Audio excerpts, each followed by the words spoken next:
Consumer awakening mission में आपका स्वागत है।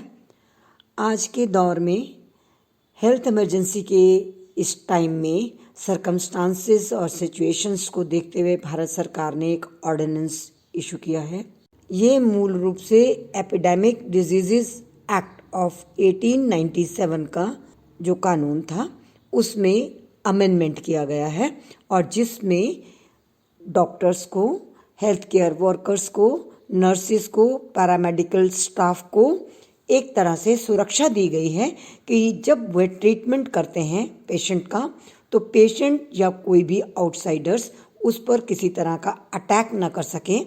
ये आप लोग सब जानते हैं कि आज के दौर में क्या इंसिडेंट्स हो रहे हैं और किन इंसिडेंट्स की वजह से ये कानून लाना पड़ा।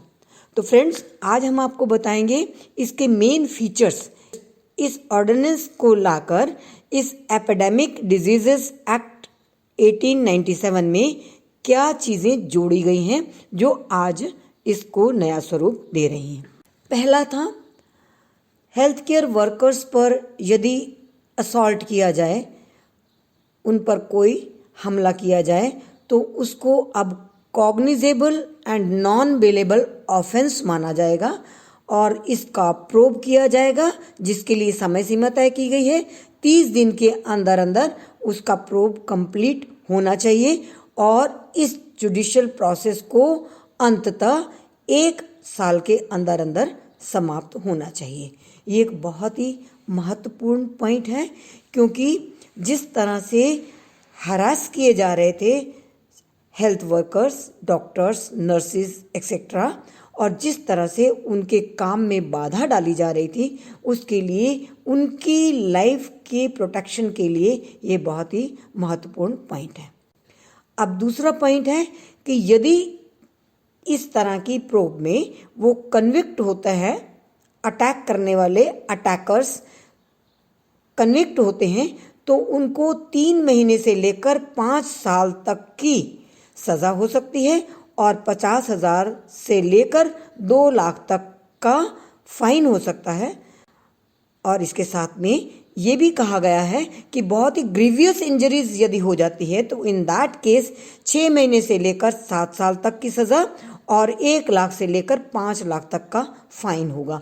ये एक तरह से वार्निंग है, चेतावनी है उन लोगों को जो बिना सोचे समझे और बिना फैक्ट्स को जाने इस तरह से अपने ही ट्रीटमेंट देने वाले व्यक्ति को, अपने ही मदद करने वाले व्यक्ति पर इस तरह से अटैक करते हैं।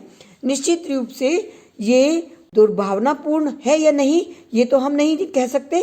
ये डेफिनेटली भ्रम में जीते हैं और किन्हीं भ्रमों की वजह से ऐसा होने लगा है। इसलिए आज की सिचुएशन को देखते हुए और हमारे मेडिकल ऑफिसर्स को, मेडिकल स्टाफ को, पैरामेडिकल स्टाफ को और हेल्थ वर्कर्स को पूरी प्रोटेक्शन देने के लिए भारत सरकार ने अब ये ऑर्डिनेंस जारी किया है। इसका अगला पॉइंट है, यदि इस प्रकार की गतिविधि से, इस प्रकार के हिंसक वारदातों से व्हीकल को, क्लिनिक को या प्रॉपर्टी को किसी तरह का कोई नुकसान होता है तो उस नुकसान की भरपाई डबल ऑफ द वैल्यू, जितने का नुकसान हुआ उससे दुगना भरपाई करनी पड़ेगी अटैक करने वाले अक्यूज्ड को। इसके साथ में ये भी क्लैरिफाई किया गया कि ये जो नया कानून है ये उन कानूनों के साथ होगा, उनके अतिरिक्त होगा, जैसे act like IPC, NSA, disaster management, ये सारे एक्ट अपना काम करेंगे और ये जो नए प्रोविजंस जोड़े गए हैं ये in addition to that law होंगे। इस अमेंडमेंट लॉ में एक और बात भी कही गई है कि कभी कभी ये हेल्थ केयर पर्सनल्स जो हैं उनको लैंडलॉर्ड या नेबरर्स या बाकी लोगों से भी हरासमेंट सहनी पड़ती है कि लैंडलॉर्ड कभी ये कहकर कि आप ट्रीटमेंट दे रहे हो, आप हॉस्पिटल्स में जा रहे हो, आप लोगों को भी ये बीमारी हो सकती है, इसलिए नेबर्स या लैंडलॉर्ड भी अगर परेशान करते हैं, घर छोड़ने के लिए या मकान खाली करने के लिए कहते हैं, तो इसके विरुद्ध भी ये कानून काम करेगा और हेल्थ केयर पर्सनल्स को इसमें भी प्रोटेक्शन मिलेगी। मेडिकल एसोसिएशंस ने और बाकी मेडिकल प्रोफेशनल्स ने इसकी बहुत तारीफ की है और बहुत ही राहत महसूस कर रहे हैं वो लोग कि इस तरह का कानून सरकार लेकर आई है और अब उनको थोड़ा सा कंफर्टेबल सिचुएशंस मिलेंगी अपना काम करने के लिए। इसके साथ ही पुलिस प्रोटेक्शन भी डॉक्टर्स को और मेडिकल स्टाफ को साथ ही साथ में दी जाएगी जब यदि उनको अपने हॉस्पिटल्स में जाना है या हॉस्पिटल से घर जाना है, किसी प्रकार से वो कहीं भी शंका महसूस करते हैं तो उनको पुलिस प्रोटेक्शन का भी प्रावधान होगा। ऑर्डिनेंस के माध्यम से जो अमेंडमेंट किया गया है एक्ट में, ये तो हम उसकी बात कर रहे थे। फ्रेंड्स, मुझे इसके अलावा भी एक और बात कहनी है। ये एक सिचुएशन है जिसका सॉल्यूशन सरकार ने निकाला है पहले वाले कानून में अमेंडमेंट लाकर, किंतु हम देखते हैं हमारे देश में इस तरह की हिंसा की घटनाएं अदरवाइज भी होती हैं। बहुत सारे कंज्यूमर्स ये सस्पेक्ट करके कि उनके साथ मेडिकल नेग्लिजेंस हुई है या ये प्रिज्यूम करते हुए कि उनको जो भी नुकसान हुआ है या उनको ट्रीटमेंट प्रॉपर नहीं मिला है या ट्रीटमेंट होने के बावजूद भी किसी पेशेंट की डेथ हो गई है या कोई पेशेंट ठीक नहीं हुआ है, ऐसी सिचुएशंस में बहुत बार हिंसक वारदातें इस देश में होती रही हैं। डॉक्टर्स को पीट देना, क्लिनिक को तोड़ देना, उनके व्हीकल पर अटैक करना, बहुत सारा कुछ, और मीडिया को ले आकर खूब हल्ला मचाना, ये सारी हिंसक वारदातें भी होती हैं। हम मानते हैं कि इसके लिए अलग से कानून है, क्रिमिनल केस किया जा सकता है, किंतु सिचुएशन ये होती है कि ऐसे में कंज्यूमर्स सहानुभूति अर्जित कर लेता है सारे मॉब की, लोगों की, कि देखिए मेरे साथ इतना बुरा हुआ, डॉक्टर ने मेरे साथ बहुत बुरा कर दिया, डॉक्टर की गलती की वजह से हमारे पेशेंट की डेथ हो गई, डॉक्टर की गलती की वजह से उन्होंने हमारे पेशेंट को अपने क्लिनिक में एडमिट ही नहीं किया, सड़क पर डिलीवरी हो गई, सो मैनी थिंग्स, कितने कितने आर्गूमेंट्स दिए जाते हैं। और उन आर्गूमेंट्स के सामने और जब मीडिया भी बीच में आ जाता है तो इतना हाइप हो जाती हैं चीज़ें कि सिंपैथी कंज्यूमर की तरफ चली जाती है, हुड़दंग मचाने वाले की तरफ हो जाती है। इस तरह की हिंसक वारदातों को अंजाम देने वालों को हो जाती है, डॉक्टर के प्रति थोड़ी सी सिंपैथी कम हो जाती है।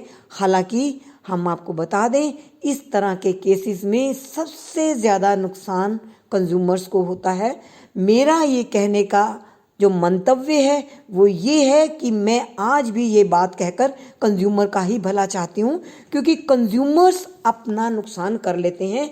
मेरी समझ में और मेरी जानकारी में एक भी ऐसा केस सक्सेसफुल नहीं हुआ है, एक भी ऐसे केस में कहीं भी मेडिकल नेग्लिजेंस प्रूव नहीं हो पाई है जिसमें शुरुआत इस तरह से हुई हो। ये आप जान लीजिए कि अगर कोई एफआईआर नहीं दर्ज कर रहा, उसके लिए तो मीडिया का प्रेशर बन जाता है। मीडिया अपना काम करता है, मीडिया बहुत अच्छा काम करता है। जब आपकी बात सुनाई नहीं हो रही और कहीं आपको एफआईआर लॉन्च करनी है, पुलिस आपकी एफआईआर नहीं ले रही, क्रिमिनल केस करना है, इन दैट केस मीडिया बहुत बड़ा रोल प्ले करता है।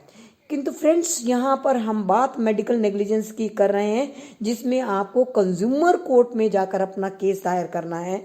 आप सबसे बड़ा नुकसान ये करते हैं कि आपको ये सब करने के बाद जो ट्रीटमेंट रिकॉर्ड होता है वो कहीं भी सही सलामत नहीं मिलता। पूरी संभावनाएं आप समाप्त कर देते हैं, क्योंकि वो डॉक्यूमेंट डॉक्टर्स के पास, क्लिनिक के पास उनका इंटरनल डॉक्यूमेंट होता है, उसको लेने के लिए आपको मशक्कत करनी पड़ेगी और आपको नहीं मिलेगा। फिर आप कंज्यूमर कोर्ट में केस जब दायर करेंगे तो कंज्यूमर कोर्ट ही कोशिश करके आपके वो दस्तावेज ऑब्टेन करने की कोशिश करेगा और कोर्ट जाकर किसी डॉक्टर के क्लिनिक के अंदर जाकर ऑब्टेन नहीं करेगा।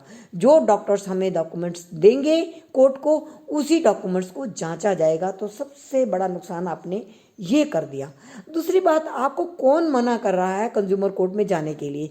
कंज्यूमर कोर्ट में केस दाखिल करने में आपको कोई कहीं भी दिक्कत होती ही नहीं है, तो आपको इतना शोर मचाने की आवश्यकता है क्यों? वहाँ पर आप क्या कर लेंगे? आप अपना केस दायर करिए, अपने दस्तावेज समेटिए, अच्छे से केस बनाइए, अपनी डिस्चार्ज समरी, अपने ट्रीटमेंट रिकॉर्ड प्यार से लीजिए, लेकर कोर्ट में आइए, आप अपने केस को प्रूव करिए। जो केसेस सही सलामत, सही मायने में मेडिकल नेग्लिजेंस के होते हैं वो बड़ी समझदारी से अपने दस्तावेज समेटते हैं, अपने प्रूफ, अपने एविडेंस इकट्ठे करते हैं और कोर्ट में सीधे से आते हैं और तमीज़ से तरीके से केस को लड़ते हैं। और जितने भी इस तरह के काम होते हैं इसमें कभी भी आपका केस ठीक से चल ही नहीं सकता, क्योंकि अगर आपने कोर्ट में दाखिल कर दिया और आपको ट्रीटमेंट रिकॉर्ड नहीं मिला है और डॉक्टर्स को कॉल करके नोटिस देके ट्रीटमेंट रिकॉर्ड यदि अदालत मंगाती है तो डॉक्टर्स उसमें क्या कारस्तानी करके लेके आते हैं हम नहीं जानते, कोर्ट नहीं जानता। और फिर जब डॉक्टर्स आकर ये बताते हैं कि हमारे साथ इस तरह का व्यवहार इस पेशेंट ने किया था, तो ऑब्वियसली बहुत ही नेचुरल है, थोड़ी सिंपैथी डॉक्टर की तरफ जाएगी ही कि इस तरह का आपने किया क्यों।